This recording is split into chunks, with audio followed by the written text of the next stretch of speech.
Assalamualaikum warahmatullahi wabarakatuh. Pemirsa, apa kabar Anda di pagi hari ini? Mudah-mudahan ya tetap dalam keadaan sehat walafiat dan tentunya tetap setia untuk menyaksikan program-program dari TVRI Kalimantan Selatan. Jumpa lagi dalam program Keluarga Sehat. Kali ini bersama saya Arafat Al-Hali dan tayangan dari Dialog Keluarga Sehat ini merupakan TVRI Kalimantan Selatan dengan Ikatan Dokter Indonesia Kalimantan Selatan. Adapun tema yang akan kita perbincangkan di pagi hari ini yaitu mengenai Hari Ginjal Sedunia tahun 2020. Dan seperti yang kita ketahui bahwa memang ginjal ini merupakan salah satu organ yang juga cukup penting di tubuh kita yang terus harus dijaga kondisinya agar jangan sampai kita mengalami yang namanya gagal ginjal ataupun juga penyakit ginjal kronis lainnya. Nah, untuk membahas ini lebih dalam tentang penyakit ginjal dan juga tentang Hari Ginjal Sedunia tahun 2020 sudah hadir dua orang narasumber di Studio 1 TVRI Kalimantan Selatan. Saya perkenalkan terlebih dahulu kepada Anda pemirsa. Yang pertama Dr. Haji Muhammad Rudiansyah, MKes SPPD KGH, Finasim. Assalamualaikum dokter. Waalaikumsalam warahmatullahi wabarakatuh. Selamat pagi dok ya. Alhamdulillah sehat pasti hari ini dok. Alhamdulillah sehat. Baik. Dan selanjutnya narasumber kita yang kedua yaitu Dr. Sely Muljanto, SPAK. Selamat pagi Dr. Sely. Sehat juga dok ya hari ini ya.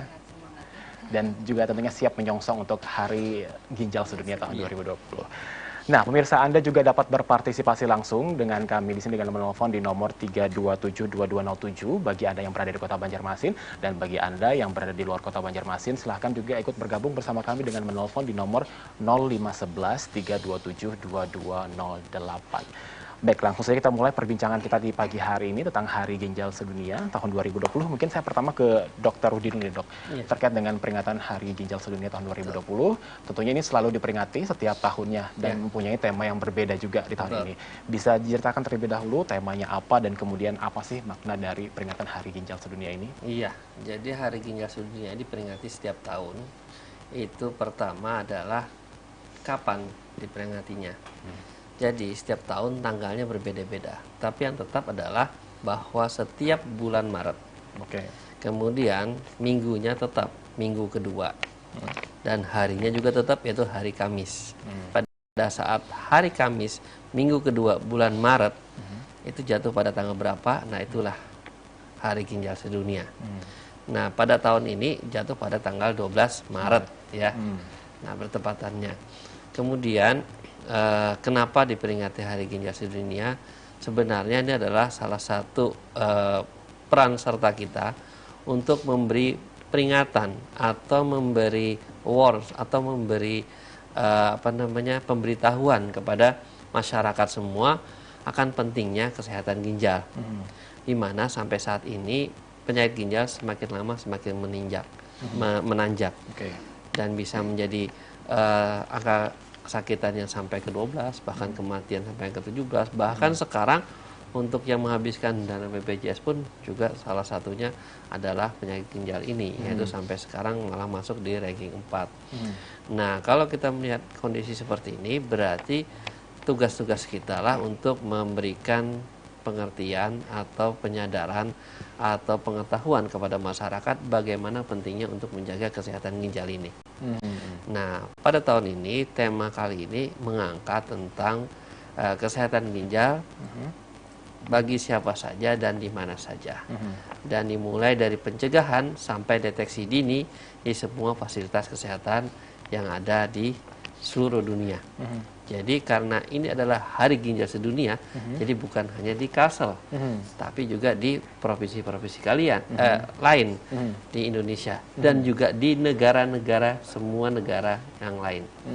Jadi kalau kita bisa masuk ke dalam websitenya Ginjal Dunia tadi, World Kidney Day namanya, maka itu akan dilihatlah poin-poin, titik-titik di mana melaksanakan kegiatan peringatan Hari Ginjal Sedunia. Seluruh dunia ada titik-titiknya, termasuk kita Banjarmasin sudah ada titiknya. Di beberapa kota-kota di Indonesia juga. Nah, ini nggak hanya di Banjarmasin, nanti juga akan ada di rumah sakit tertentu yang juga melayani pelayanan cuci darah biasanya.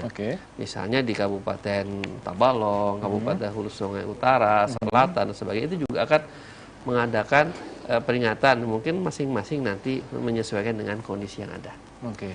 Nah, pada kesempatan ini kami dari Banjarmasin, Kalimantan Selatan khususnya, itu mengadakan acara penyuluhan-penyuluhan di beberapa sekolah. Yang kemarin sudah kita laksanakan di SMA 3, kemudian penyuluhan di depan rumah sakit ulin, di depan ruang tunggu pasien-pasien cuci darah tadi, dan untuk para penunggunya atau tamu-tamu atau penunggu-penunggu lain yang silakan untuk mengetahui lebih lanjut tentang bagaimana tentang kesehatan ginjal ini. Kemudian hari ini juga alhamdulillah TVRI memberikan waktu untuk kami supaya mensosialisasikan tentang pentingnya kesehatan ginjal ini. Kenapa? Masyarakat masih takut dengan momok kesehatan ginjal ini. Apabila sudah dengan sakit ginjal, maka mereka akan menjalani yang namanya cuci darah. Nah, ini menjadi salah satu momok bagi masyarakat. Mendengar cuci darah aja udah stresnya udah gak karuan ya.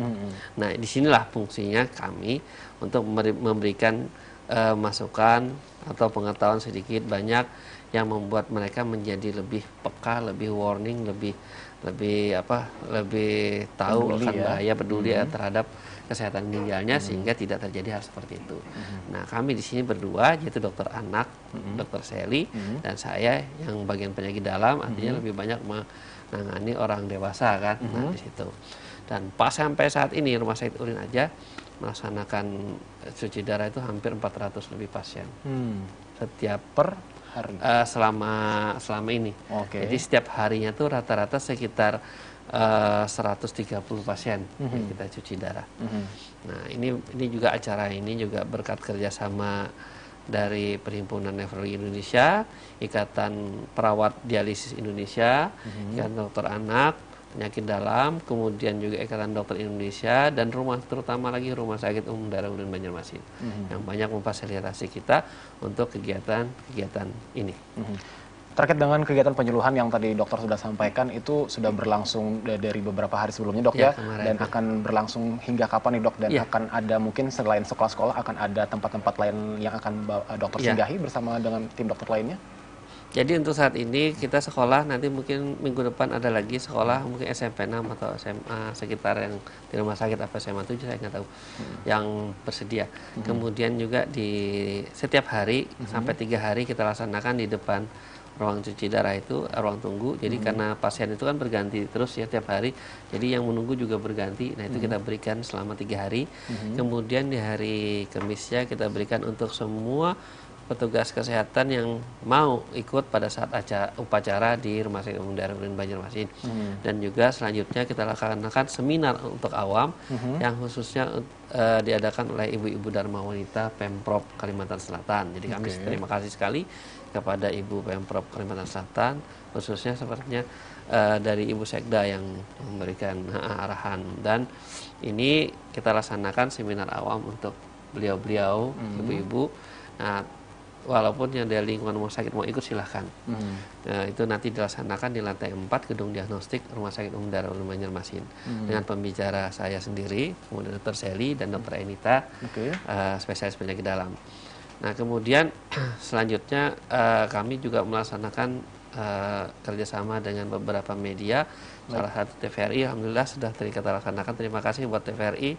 Kalimantan Selatan tetap maju ya, tetap jaya. Terus kemudian juga dari RRI Banjarmasin Kalimantan Selatan, kemudian juga iRadio Banjarmasin. Ya, banyak media yang terlibat ya, Dok, ya. Dan juga Banjar TV. Alhamdulillah, mudah-mudahan ini semua berkah, bermanfaat. Karena niatnya bukan untuk apa-apa, adalah untuk masyarakat semua, agar masyarakat lebih tahu dan lebih peduli terhadap kesehatan ginjalnya. Baik, saya ke Dokter Sally, Dok, terkait juga dengan Hari Ginjal Sedunia ini, mungkin dokter bisa ditambahkan sedikit apa yang juga sudah disampaikan oleh Dokter Rudi ini terkait dengan pelaksanaannya mungkin di Banjarmasin Kalimantan Selatan ini. Silahkan, Dokter Sally. Ya, terima kasih. Memang kami bekerja sama, jadi tidak hanya dokter spesialis penyakit dalam, anak juga sama, karena memang di anak juga penyakit ginjal itu ada. Mungkin buat sebagian masyarakat rasanya kok anak saya kok bisa darah tinggi misalnya, kemudian anak saya kok bisa, atau ada anak yang harus cuci darah. Jadi mungkin memang kita akan memberikan edukasi itu dalam berbagai kesempatan, terutama pada saat ini kita minggu-minggu ini adalah peringatan Hari Ginjal Sedunia. Jadi dimanapun sebenarnya kita sudah bisa mengedukasi. Cuman mungkin ini karena ada event kebetulan momennya, jadi kita akan lebih banyak mungkin di poliklinik juga bisa sambil berjalan ya. Kemudian nanti ada kegiatan ilmiah ya, Dokter Rudi, nanti rencananya di tanggal 4 April ya. 4 April kita ada kegiatan seminar ilmiah untuk tenaga kesehatan. Jadi perawat, bidan, farmasi dan sebagainya, dokter silakan. Ya, karena kita harapkan semua bisa mendapat informasi ya seluas mungkin, sehingga kita memang sesuai dengan tema tahun ini, bagaimana kita mempreventif, ya, mencegah, kemudian deteksi dini, ya, sehingga diharapkan kan tidak akan berlanjut menjadi penyakit ginjal kronik ke depannya. Apalagi kalau saya khususnya di bagian anak, ya tentu anak itu masih panjang, nanti akan lanjut ke dewasa, gitu. Nah, untuk mengedukasinya tentu mungkin tidak mudah, apalagi kepada anak-anak. Gimana tantangan dok terhadap anak-anak, atau mungkin harus melewati orang tuanya terlebih dahulu? Kalau untuk anak ya memang kita lewat orang tua ya, karena anak itu selalu datang dengan orang tua ya, karena mereka yang masih bertanggung jawab ya, anak kan tidak bisa bertanggung jawab untuk dirinya sendiri. Jadi memang kita mengedukasi lewat orang tua. Nanti pelaksanaannya tentu kita berharap sesuai yang diharapkan ya. Kemudian kalau anak yang udah remaja itu masuk juga di anak kan sampai umur 18, itu mungkin mereka pun bisa sudah mulai lebih tahu ya. Jadi tidak hanya dari orang tua, tapi mereka sendiri juga kita kasih memang masukan ya, pandangan. Misalnya kebetulan dia sudah ada penyakit ginjal tertentu yang mengharuskan dia untuk rutin berobat, misalnya ke nefrologi anak misalnya. Gitu. Dan memang sudah pastinya sering dilakukan dok ya, edukasi seperti ini. Memang momennya yang hari ini yang bertepatan dengan Hari Ginjal Sedunia lebih intens lagi diperingatkan kepada orang tuanya dan juga anak-anaknya. Harap sekarang masyarakat kan juga yang sekarang saat ini juga kan lebih aware gitu dengan kesehatan ginjalnya. Saya balik ke Dokter Rudi, dok, untuk pencegahan sendiri dok, agar kita semua ini tidak sampai terkena penyakit ginjal kronis dan gagal ginjal, supaya jangan sampai seperti itu dok, apa yang harus kita lakukan nih dok? Jadi yang pertama kita harus mengenali dulu apa aja sih penyebab gagal ginjal atau penyakit ginjal ini, sehingga sampai terjadi cuci darah. Nah, sampai saat ini pada pasien-pasien yang ada, itu penyakit ginjal yang terjadi, itu pertama yang paling besar penyebabnya adalah darah tinggi. Memang ini pada orang dewasa ya. Nah, darah tinggi. Kemudian yang kedua adalah kencing manis. Yang ketiga baru penyakit-penyakit glomerulopati dan sebagainya, dan obat-obatan dan lain-lainnya, jamu dan sebagainya. Nah, sehingga dengan urutan-urutan yang ada itu, maka yang bisa kita lakukan adalah mencegah atau mengontrol penyakit-penyakit tersebut. Dengan mencegah atau mengontrol penyakit-penyakit tersebut, maka untuk terjadinya gagal ginjal sampai cuci darah itu paling tidak terhambat atau terlindungi dan lambat jadinya. Nah, pada orang yang darah tinggi, maka kontrol tekanan darah tingginya. Gimana caranya? Bukan dengan hanya makan timun, pepaya nggak jelas, tapi yang jelas itu adalah kurangi garam. Obat rutin harus diminum. Nah, masyarakat yang salah persepsi ini, stigma yang di masyarakat yang salah adalah bahwa dengan mengkonsumsi obat darah tinggi tadi, mereka khawatir justru ginjalnya rusak. Justru itu yang salah. Yang pernah saya sebutkan adalah itulah mitosnya salah. Jadi yang sebenarnya adalah dengan dia mengkonsumsi obat tadi, maka kok darah tingginya terkontrol, dan terkontrol darah tinggi, maka ginjalnya akan selamat dan aman.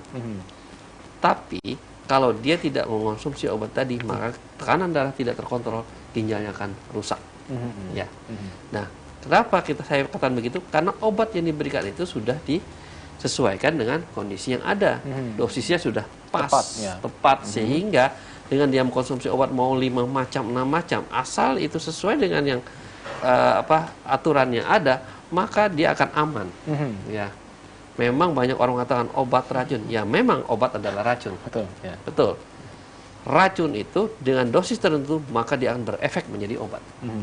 Makanya gambar di kedokteran itu adalah kepala ular yang berbisa, beracun, dan racun itu dengan cawan patri yang ada tadi, dosis yang tepat menjadi obat. Nah, stigma yang berkembang di masyarakat masih seperti itu, Dok, ya. Mengkonsumsi obat itu justru akan merusak organ-organ lainnya begitu. Dan lebih bagus lagi kalau seandainya hipertensi itu tidak terjadi itu, konsumsi garamnya mungkin dikurangin dari awal, lebih dikurangi. Yang kedua adalah kencing manis tadi juga sama. Jadi obat-obatan dikurangi gulanya. Nah, kemudian konsumsi minum air putih yang cukup, ya. Tidak boleh kurang, juga tidak boleh berlebihan sekali. Nah, ini juga sangat menjaga ginjal kita. Kemudian makan makanan yang sehat, ya. Makanan sehat, kurangi yang zat pengawet, berwarna, kemudian yang artinya berbahan-bahan yang tidak baik, tidak sehat. Itu mungkin, ya. Itu salah satu beberapa pencegahan yang harus bisa dilakukan oleh masyarakat sebelum mereka terkena penyakit ginjal, Dok, ya. Kita akan lanjut lagi perbincangan kita di pagi hari, Dok, ya.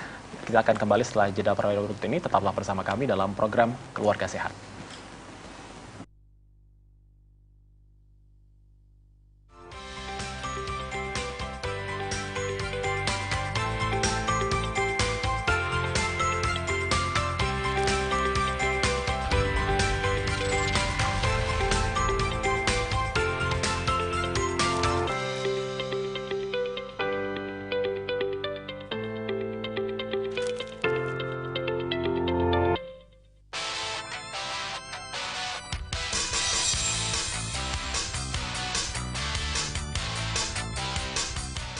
Muda itu belajar, narkoba itu sia-sia.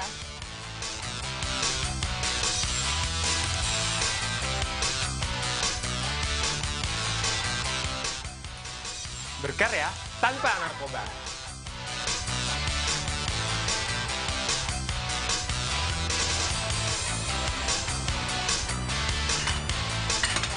Sehat itu tanpa narkoba.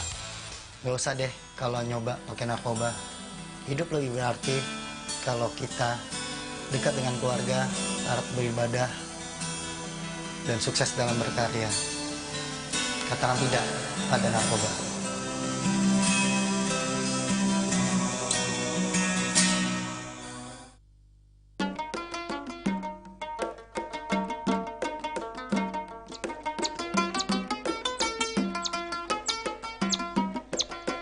Akulah si Mancung, primata unik dari Kalimantan.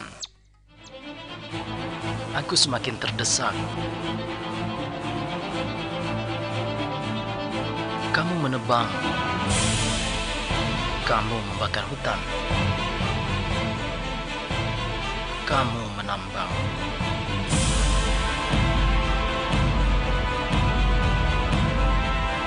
Lindungi kami, si Mancung, bekantan dari Kalimantan.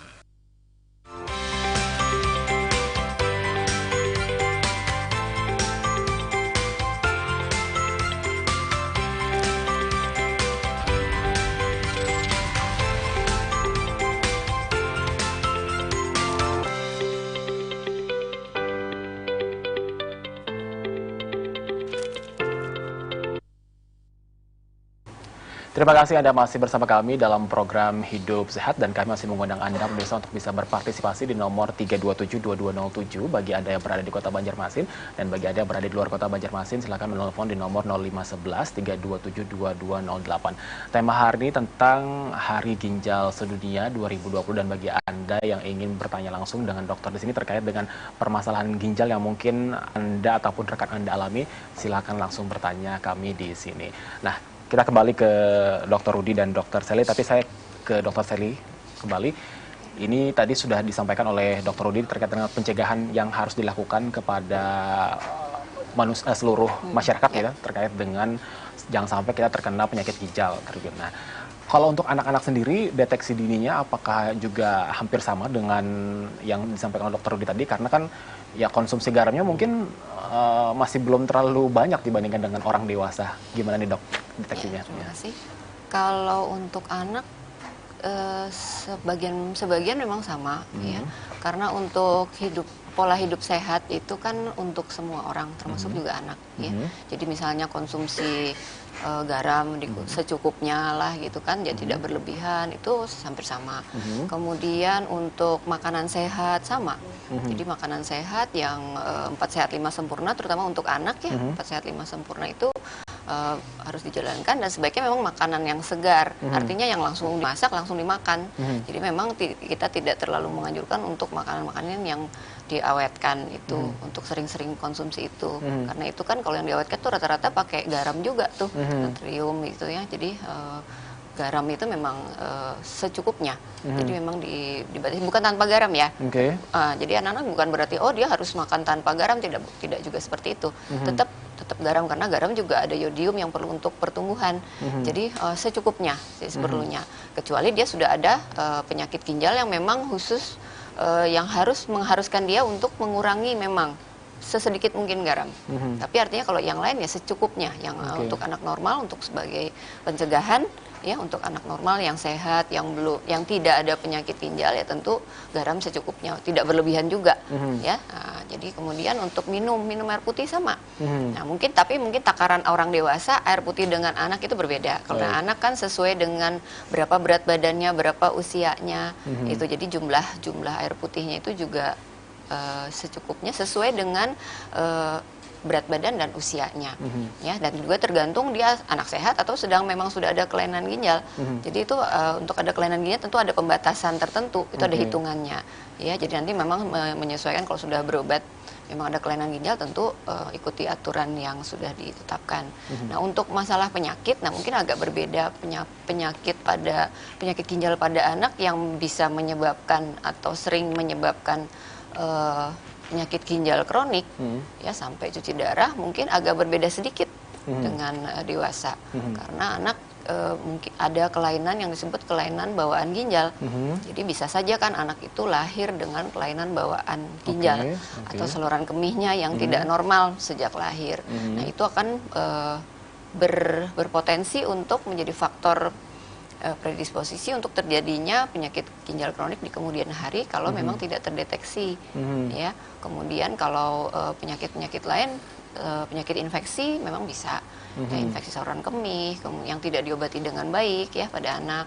Kemudian misalnya peradangan pada ginjal ya, glomerulonefritis, itu memang juga berpotensi bila tidak di terapi dengan baik, diobati dengan baik, itu adalah faktor yang bisa menyebabkan penyakit ginjal kronik di kemudian hari. Jadi memang kita harus mempreventif, sebaiknya ya deteksi dini tadi, bagaimana kita ini, dan pencegahan itu ya dengan pola hidup sehat ya. Kalau memang sudah ada penyakit ya memang harus berobat dengan benar. Jadi jangan merasa bahwa ya seperti tadi Dokter Rudi katakan bahwa dengan minum obat lama nih. Memang ada juga penyakit ginjal pada anak yang minum obatnya lama tuh, bisa sampai 6 bulan lebih, bertahun-tahun pun ada.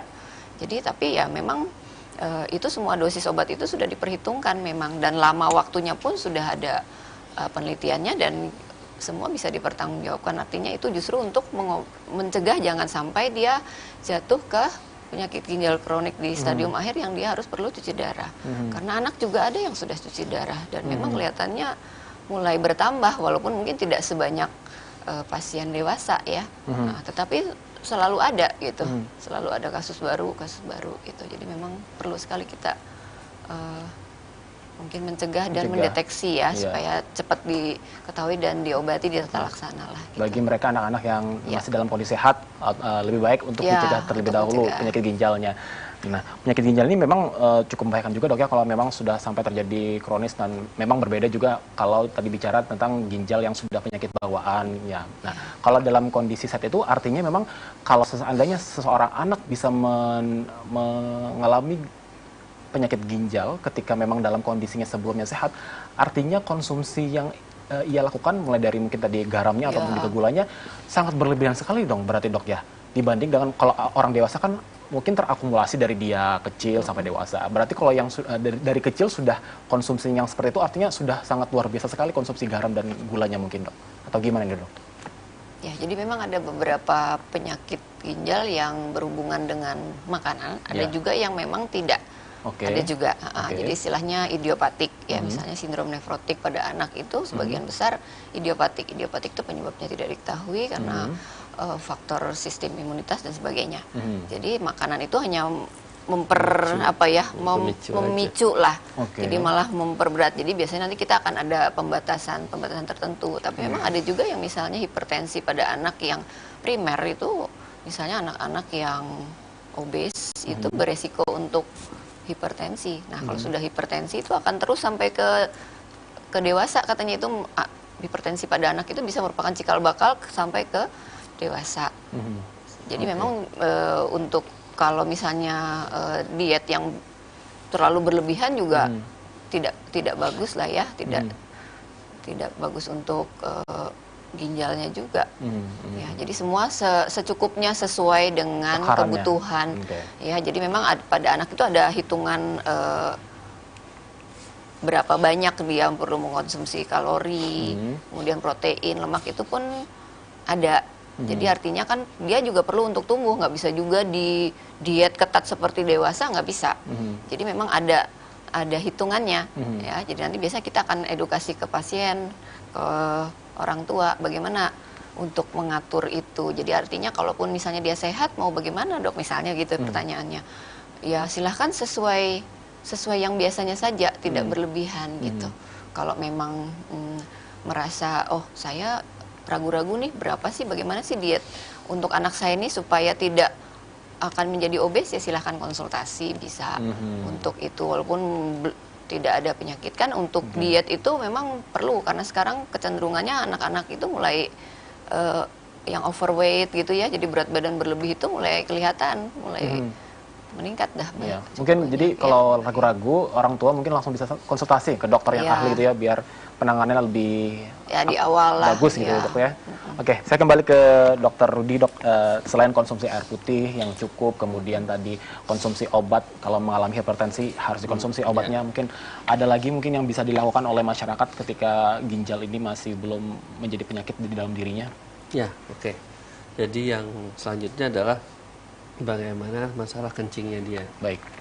Nah, kencing kalau bisa jangan ditahan. Jadi kalau memang udah pengen kencing, yang dikencingkan, ya jangan ditahan, karena dengan menahan itu maka akan terjadi nanti endapan-endapan yang akan mengkristal. Itu yang resikonya nanti adalah resiko batu. Nah, batu ini memang tidak bisa langsung merusak ginjal, otomatis dia gagal ginjal, tapi perlahan-lahan dia dengan mengganggu dengan adanya peradangan, infeksi, kemudian juga sumbatan, dan juga akan melukai daerah ginjal di sekitar situ. Itu yang akan menyebabkan jadi kerusakan ginjalnya. Nah, kemudian juga kalau yang sudah bawaan, mungkin seperti yang disarankan Dokter Sally tadi, itu ya mau tidak mau kita hanya menjaga jangan sampai ini menjadi lebih berat. Artinya apa? Pemicu-pemicunya harus kita jaga. Makan garam dikurangin, manis dikurangin, jangan sampai darah tinggi, kalau tidak kencing manis juga dihindari dan sebagainya. Itu yang bisa kita jaga. Tapi kalau memang sudah dia terjadi, makanya mau tidak mau akan terjadi. Dan ini yang dikhawatirkan oleh masyarakat kalau sudah terjadi seperti ini adalah yang mau nggak mau harus cuci darah. Cuci darah itu bukan pengobatan, bukan mengobati ginjalnya menjadi baik, tapi adalah menggantikan kerja ginjal. Jadi jangan sampai salah kaprah. Dengan saya cuci darah 1-2 kali saya sembuh, nggak, tidak akan pernah bisa seperti itu. Kenapa? Ginjal rusak, maka sudah rusak. Jalan satu-satunya hanya mengganti dengan ginjal yang lain atau dengan cangkok.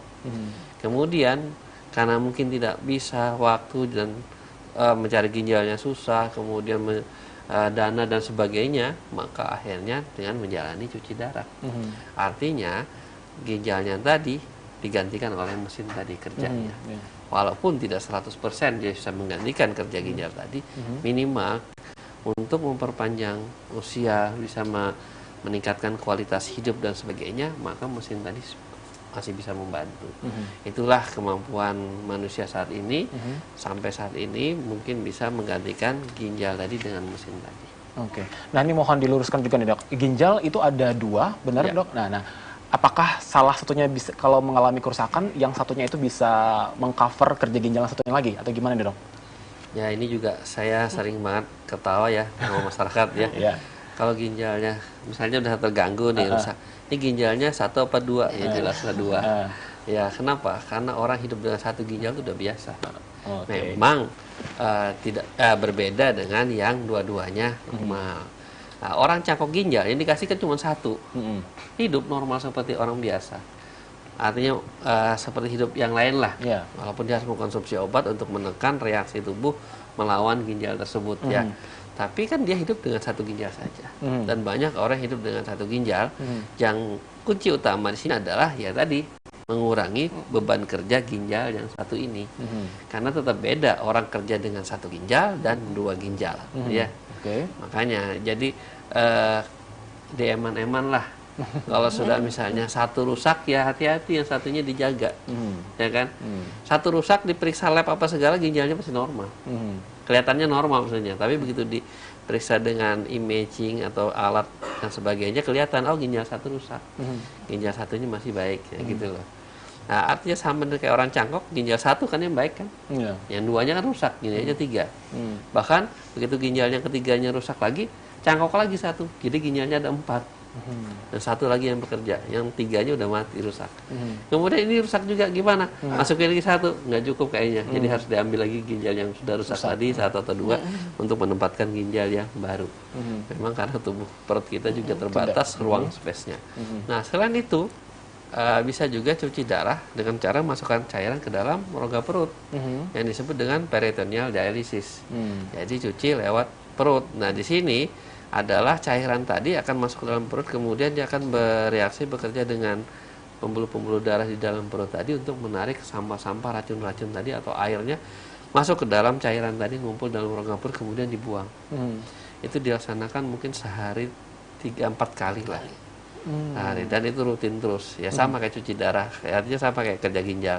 Cuman lewat airnya dikeluarin, airnya keluarin terus rutin. Sampai kapan? Ya sampai maunya hidupnya sampai kapan. Nah sampai juga ini nggak bisa bekerja lagi, karena tubuh tetap punya kemampuan tiap hari lalu lalang antara kotoran sampah tadi masuk, yang baik dimasukin, yang jelek dikeluarin, airnya dikeluarin lewat selang, keluar lagi udah keruh, udah kotor masukin lagi air yang baru yang bersih untuk menarik kotoran-kotoran sampah lagi selama 6 jam, buang lagi tiap hari seperti itu. Jadi kerjanya memang pelan tapi sering dan juga ajak dia terus menerus teratur. Nah beda dengan kalau cuci darah 3 hari sekali dicuci, 3 hari sekali cuci, numpuk dulu baru dicuci dulu. Dan ini relatif lebih aman sebenarnya. Tidak bermain-main di darah sehingga darah tidak terbuang-buang. Karena kalau cuci darah biar bagaimanapun darah itu akan masih tertinggal di tempat saringannya tadi. Lumayan sih itu sekitar 1/4 liter. Lumayan dong ya. Jadi artinya kenapa orang cuci darah kok HB-nya sering turun? Karena pembentukannya kurang, sedangkan darah yang habis cuci juga tertinggal, sehingga tambah darah terus. Nah kalau yang dicuci lewat perut itu tidak ada darah yang tertinggal terbuang, tapi memang pembentukannya tetap kurang kan, jadi lama-lama pun juga akan berkurang-kurang, tapi lama. Yang ini mungkin sebulan udah tambah darah, ini bisa 3 bulan bahkan 4 bulan. Baru ganti darah kan sesuai dengan umur darah tadi. Harus dipastikan. Kemudian saya juga mengingatkan supaya kesiapan teman-teman sejawat semua di semua fasilitas kesehatan di seluruh Indonesia agar bisa memberikan warning ini juga kepada para masyarakat, memberikan penyuluhan, memberikan pengertian supaya tadi tema kita tadi mengena, yaitu dari pencegahan sampai deteksi ini di semua fasilitas pelayanan kesehatan. Jadi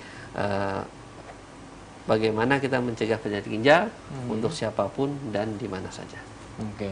Seperti yang temanya juga tidak hanya orang dewasa ya, berarti semua, juga anak-anak, semua dari orang dewasa bahkan bisa. Kalau perlu ibu hamil pun udah kita kasih pengertian ya. Edukasi dari dan tidak hanya berlangsung pada saat hari ginjal sedunia ini dok ya. Betul. Harus terus berlanjut. Betul. Memang ginjal ini merupakan satu organ yang juga cukup penting di tubuh kita.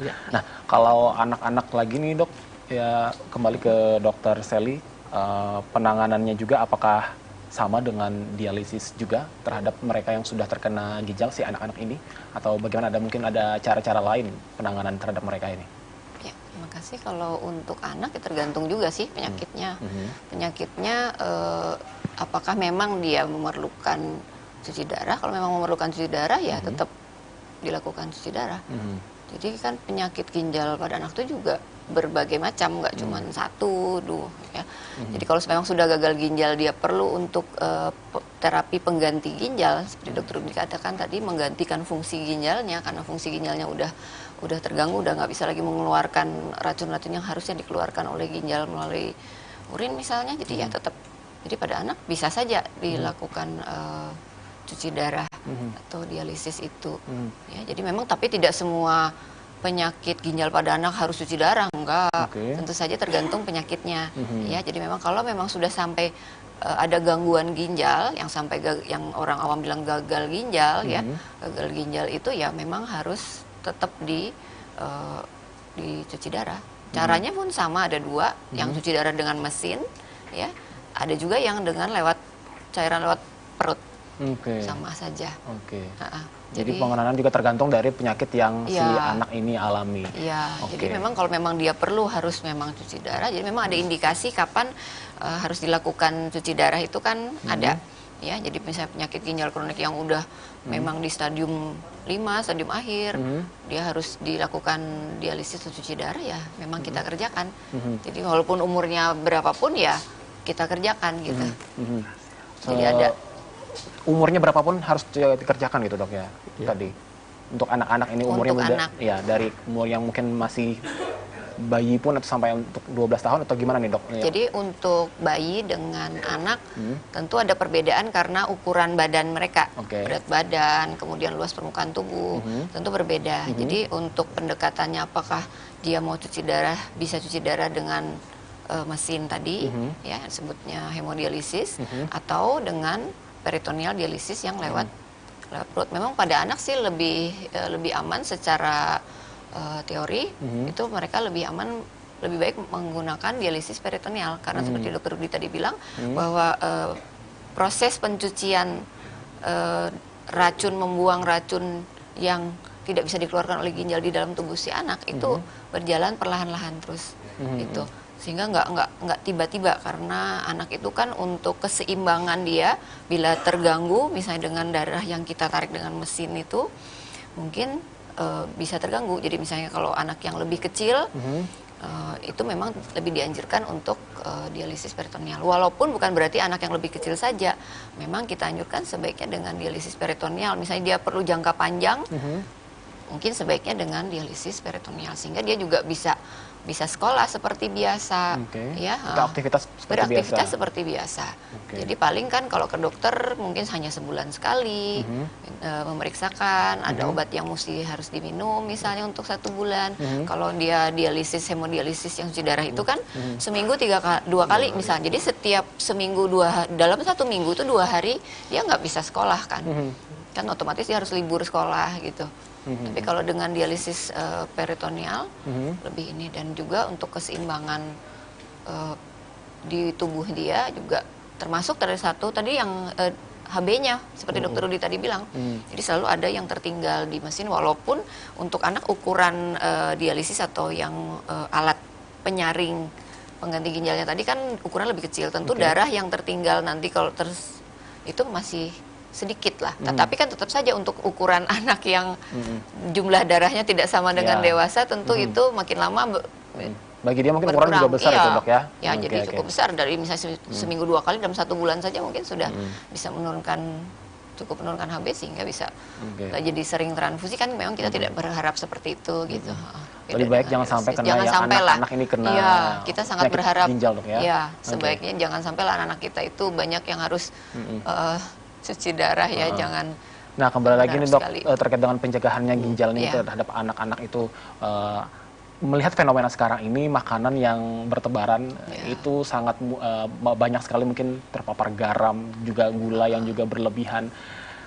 Bahkan orang tua yang tidak mau repot pun mungkin akan tidak sadar bahwa sudah menyuguhkan makanan dari luar yang garamnya berlebihan dan manisnya berlebihan. Gimana nih, Dok, menghadapi fenomena seperti ini untuk anak-anak yang memang akhirnya mau tidak mau mengkonsumsi garam dan gula yang justru berlebihan sejak anak-anak? dan disuruh ya diberikan oleh orang tuanya sendiri mungkin bahkan. Ya, maka itulah pentingnya edukasi ya untuk pencegahan itu. Kita memang benar-benar mengedukasi orang tua ya, kita kasih masukan, kita kasih arahan, mungkin ada gimana caranya supaya mengurangi itu. Ya memang tetap kita ingatkan untuk memberikan makanan-makanan yang sehat memang. Jadi jangan yang berlebihan garam, jangan berlebihan gula, dan gerak, aktivitas anak jangan lupa. Mungkin anak sekarang bisa dilihat main di luar, artinya permainan yang zaman dulu misalnya main lompat tali, main apa yang loncat-loncat itu kan sebenarnya bergerak ya. Anak-anak sekarang mungkin sudah tidak lagi bermain itu. Sekarang sibuk dengan gadget. Nah, main hanya game duduk online, kan? Nah, duduk itu tidak ada aktivitas, bisa sambil ngemil. Sambil ngemil, nggak kerasa kan ngemil itu di luar jam makan. Memang kita tidak anjurkan untuk ngemil di luar di jam makan, sebaiknya tidak.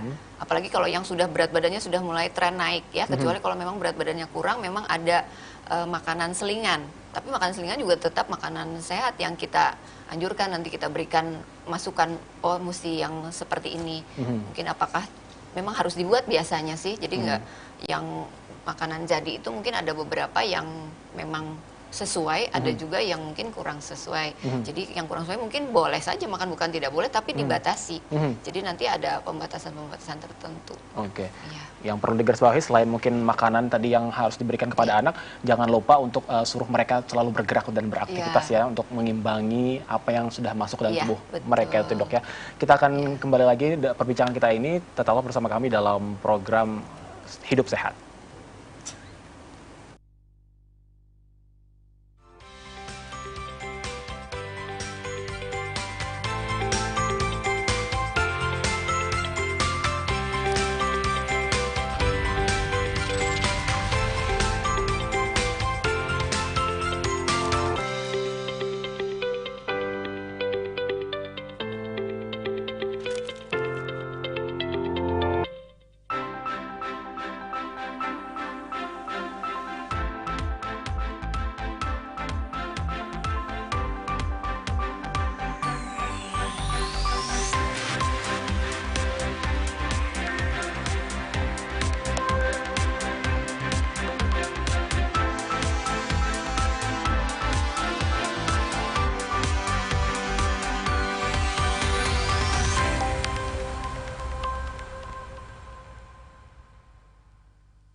Terima kasih Anda masih menyaksikan TVRI Kalimantan Selatan dalam program Hidup Sehat, dan pemirsa, perbincangan kita masih berlanjut terkait dengan tema kita pada hari ini, yaitu Hari Ginjal Sedunia tahun 2020. Tadi akhir perbincangan terkait dengan aktivitas yang juga harus lebih diperbanyak juga, Dok ya, bagi anak-anak. Dan tentunya Dr. Rudy, untuk orang dewasa juga aktivitas harus juga tentunya diimbangi, Dok ya. Betul. Gimana nih, Dok, untuk aktivitas orang-orang yang mungkin sudah atau belum? Yang belum, yang harus dicegah dulu, yang keadaannya mungkin sangat sibuk, susah untuk mengatur waktunya, gimana nih, Dok?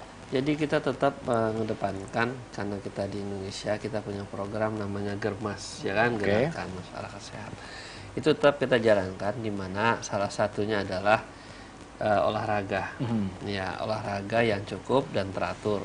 Di sini juga jenis olahraganya disesuaikan dengan kondisi umur dan kemampuan. Jadi kalau udah umur 50 tahun ya nggak usah lah main loncat-loncat atau main yang artinya memerlukan kecepatan yang speed yang kuat ya. tapi perlu adalah yang long distance. Jadi untuk meningkatkan endurance ya, meningkatkan daya tahan yang sifatnya aerobik. Nah, ini yang perlu. Dan ini juga membutuhkan kelenturan otot kan, sehingga itu lebih baik bagi mereka-mereka yang usia di atas 50 tahun. Misalnya juga dengan senam atau dengan jogging, dengan renang itu masih boleh. Tapi kalau misalnya yang sifatnya kayak badminton dan sebagainya, sebaiknya sih dihindari, atau basket juga agak udah dikurangin. Mungkin dia sudah bisa masuk di level pelatih maksudnya ya. Kemudian lagi makanan-makanan yang sehat. Artinya di sini adalah yang mengandung garam tinggi ya dikurangin, gula yang tinggi udah mulai dikurangin. Artinya kita mulai menjaga jenis-jenis makanan. Yang berikutnya lagi adalah bagaimana kita berperilaku hidup sehat tadi, selalu mencuci tangan. Nah, ini sangat krusial juga dengan kondisi yang isu sekarang ini, betul. Yaitu masalah corona ya kan, dimana salah satu pencegahan yang paling efektif adalah kita harus tetap bersikap bersih, artinya cuci tangan setiap mau menyentuh. Ini sebenarnya harusnya kita lakukan setiap saat, tanpa harus adanya isu-isu yang ramai sekarang ini. Kami di rumah sakit ya sebelum memegang pasien harus cuci tangan dulu, setelah memegang juga harus cuci tangan. Kemudian pada saat melaksanakan pemeriksaan napas segera juga harus dalam kondisi bersih. Bukan steril ya. Karena cuci tangan belum tentu steril kan. Nah, bisa saja kalau airnya juga jelek juga sebenarnya nggak bagus ya kan. Nah, bagaimana dengan kondisi-kondisi lainnya? Nah, selain itu adalah bagi mereka masyarakat yang agak sulit, yaitu bagaimana mengelola stres. Ini agak sulit, karena stres itu akan memperjelek atau merusak semua organ-organ tubuh tanpa kita sadari, di mana dengan adanya stres yang tinggi bisa meningkatkan kadar kortisol yang meningkat tinggi, sehingga terjadi vasokonstriksi atau penyempitan pembuluh darah. Nah, penyempitan pembuluh darah ini akan bisa menumpahkan ketegangan sehingga pembuluh darahnya keras, sehingga tekanan darahnya naik, kemudian juga jadi kortisol tinggi tadi juga akan bisa memacu dari kelenjar adrenal dan sebagainya, gulanya naik dan sebagainya. Nah, ini kan menjadikan penyebab penyakit-penyakit lainnya. Nah, sekarang ini makanya perlu kita harus pahami bagaimana mengontrol atau mengelola stres tadi. Inilah salah satu masuk ya di ranahnya ilmu yang cukup lumayan baru ya, psikoneuroimunologi kan. Jadi salah satunya adalah bagaimana kita mengelola kondisi-kondisi stres di tubuh kita ini sehingga tidak merusak ke dalam tubuh kita. Itu yang paling utama, yang sulit juga untuk dilaksanakan. Dengan bicaranya gampang. Masyarakat akan bicara pasti, saya nggak stres, saya nggak pusing. Tapi begitu dikorek semua ternyata muncul. Nah, itu yang disebut dengan stres yang terpendam. Jadi alam bawah sadar kita tuh sebenarnya terjadi, tapi kita menolak atau tidak mengakui. Itu yang harus kita bongkar. Lebih sulit mungkin dok ya untuk pengelolaan stres ini bagi masyarakat ya. Kalau konsumsi yang berlebihan mungkin bisa dikurangi. Tapi kalau stres tadi seperti dokter lagi tidak diakui, padahal ada gitu dok ya. Kalau diulik-ulik. Nah, tapi kalau anak-anak mungkin kalau faktor stres ini sedikit tidak ada gitu mungkin bahkan anak-anak. Mungkin lebih banyak kepada faktor makanan dan faktor yang lain dok ya. Atau mungkin ada selama ini di Kalimantan Selatan untuk anak-anak.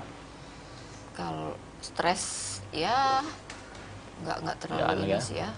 Mungkin untuk beberapa kasus lah, ya mungkin yang remaja gitu. Yang muncul remaja. Tapi paling 1-2 nggak banyak sih.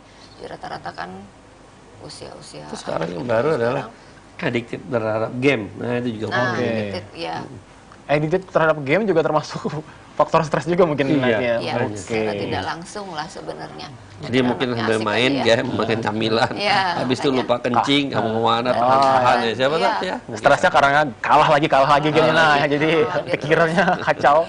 Ada yang katanya sampai tidurnya malam katanya gitu.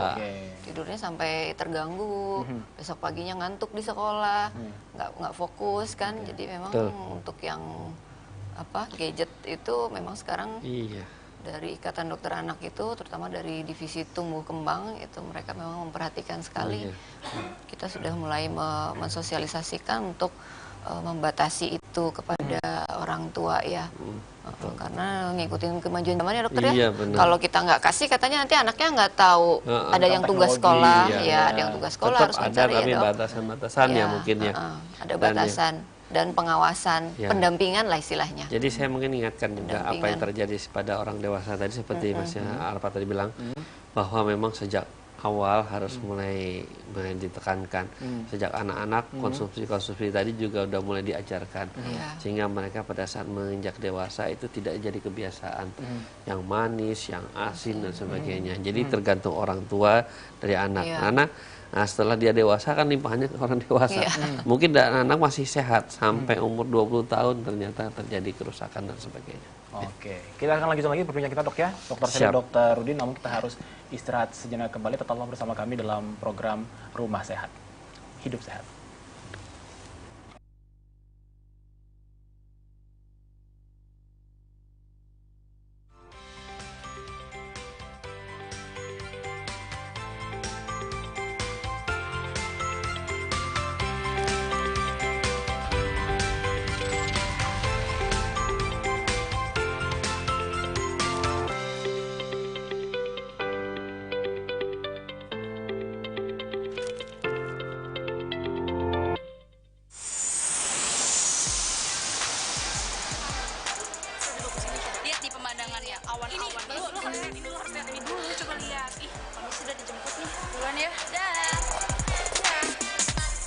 Ini, lu liatin, ini foto-foto gue lagi makan, lagi shopping, lagi oh my god, itu seru banget. Dan oh ya, gue juga punya oleh-oleh buat lu pasti suka dan harganya tuh expensive banget. Karena ke luar negeri itu boleh aja, apalagi Ikam yang banyak duit. Aku kan setuju, sikap Ikam ke Rani itu kemarin gimana? Apa? Jogja? Malang? Indonesia kan luas, di sini juga lengkap. Rani, kenapa Ran? Maafin gue ya yang kemarin. Sudah aku maafin. Oh iya Don, kemarin liburan kemana?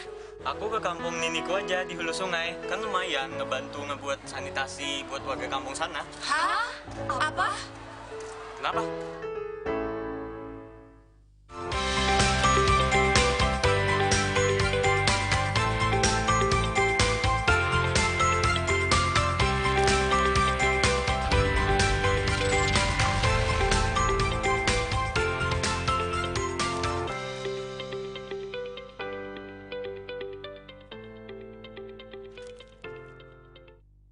Terima kasih Anda masih setia bersama kami dalam program Hidup Sehat, dan kita juga sudah hampir di penghujung acara, dan langsung saja kita dengarkan apa kesimpulan dari hasil perbincangan kita di pagi hari ini. Mungkin pertama dari Dokter Rudi dulu dok, terhadap penyakit ginjal, bagaimana untuk himbauannya kepada seluruh masyarakat Kalimantan Selatan?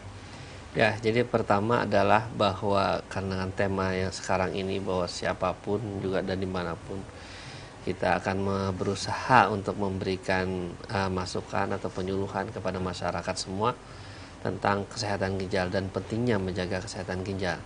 Dan juga mungkin apabila kita sudah sampai tahap awal, kita artinya minimal tahu mendeteksi lebih dini lebih baik. Dan syukur-syukur kita bisa mencegah jauh lebih baik daripada mengobati atau sudah terjadi keburukan-keburukan yang lain. Jadi yang namanya kesehatan itu mahal, ya, dan tidak bisa dibeli dengan harta. Orang sampai ingin memberi kesehatan itu dengan semua hartanya, tapi tidak mungkin kadang-kadang. Nah, sehingga kami harapkan masyarakat supaya lebih sadar, jagalah kesehatan sebelum sakit. Dari Dokter Sally yang menambahkan sedikit kesimpulan mungkin kepada masyarakat bagaimana agar jangan sampai mereka ini masuk ke dalam penyakit ginjal. Ya, silakan terutama dokter. untuk saya menambahkan mungkin untuk anak-anak ya. Secara garis besar sama seperti yang disampaikan Dokter Rudi, mungkin saya hanya ingin menambahkan untuk menjaga kesehatan ginjal anak-anak kita ya. Jadi kalau belum atau tidak ada penyakit ginjal, hidup sehat, makanan, jaga berat badan, aktivitas anak, minum cukup ya. Kemudian kalau yang sudah terdeteksi segeralah berobat yang teratur, ikuti aturan yang sudah diberikan, aturan pengobatannya. Jadi jangan putus asa lah, artinya jangan putus asa, selesai sebentar sudah hilang. Ya sebenarnya masih ada jadwal rutin misalnya kontrol tapi tidak kontrol ya. Kasihan soalnya anak-anak kita nanti jangan sampai kedepannya menjadi mengalami penyakit ginjal kronik yang berakhir harus cuci darah misalnya ya, jangan sampai gitu. Jadi ikuti anjuran pengobatan dengan teratur, dengan sabar ya, jadi jangan putus asa lah. Ya, kalau memang sudah terkena penyakit itu berobat secara rutin, penanganan harus dilakukan secara rutin, Dok ya. Baik. Sekali lagi terima kasih Dokter Sally, Dokter Rudi yang sudah menyempatkan hadir dalam program Hidup Sehat kali ini. Semoga perbincangan ini menambah referensi dan juga pengetahuan baru bagi masyarakat terkait dengan penyakit ginjal. Sekali lagi terima kasih Dokter sudah hadir, dan pemirsa demikianlah perbincangan kita di pagi hari ini dalam program Hidup Sehat. Sampai ketemu lagi di program Hidup Sehat minggu depan. Saya Arafat Ali, mewakili tim yang bertugas mengucapkan terima kasih atas perhatian Anda. Wassalamualaikum warahmatullahi wabarakatuh. Waalaikumsalam.